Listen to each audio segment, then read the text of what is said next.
শিক্ষা ব্যবস্থাকে আরও মানসম্মত ও শিক্ষার্থীকেন্দ্রিক করতে কোচিং সেন্টার, নোট গাইড ও প্রাইভেট টিউশন কার্যক্রম ধাপে ধাপে বন্ধের উদ্যোগ নিয়েছে সরকার। এজন্য একটি বিধিমালা করার উদ্যোগ নেওয়া হয়েছে। এই বিধিমালার খসড়া মতামত গ্রহণের জন্য অনলাইনে প্রকাশ করেছে শিক্ষা মন্ত্রণালয়।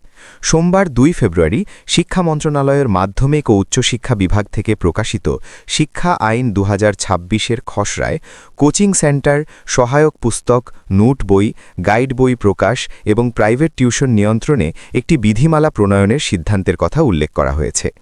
শিক্ষা আইনের খসড়ায় বলা হয়েছে, প্রস্তাবিত বিধিমালার মাধ্যমে প্রথমে এসব কার্যক্রমকে নিয়ন্ত্রণ করা হবে এবং ধারাবাহিকভাবে নিরুৎসাহিত করা হবে।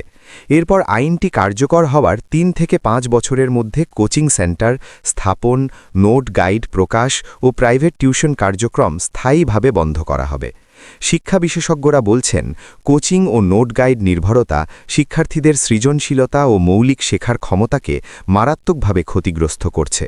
পাঠ্য বইয়ের পরিবর্তে নোট ও গাইডের উপর অতিরিক্ত নির্ভরতার কারণে শিক্ষার্থীরা মুখস্থ বিদ্যায় অভ্যস্ত হয়ে পড়ছে, যা দীর্ঘমেয়াদে শিক্ষার মান কমিয়ে দিচ্ছে। বিশেষজ্ঞদের মতে, কোচিং ও নোট গাইডের কারণে আর্থিকভাবে সচ্ছল শিক্ষার্থীরা কোচিং ও প্রাইভেট টিউশনের সুবিধা পেলেও দরিদ্র ও প্রান্তিক শিক্ষার্থীরা পিছিয়ে পড়ছে।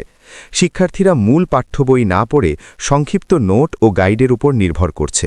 প্রশ্ন বিশ্লেষণ ও নিজস্ব চিন্তার পরিবর্তে প্রস্তুত উত্তর মুখস্থ করার প্রবণতা বাড়ছে। শিক্ষার্থী সম্পর্ক দুর্বল হওয়া, শ্রেণীকক্ষের গুরুত্ব কমে গিয়ে কোচিং সেন্টার শিক্ষার মূল কেন্দ্র হয়ে উঠছে।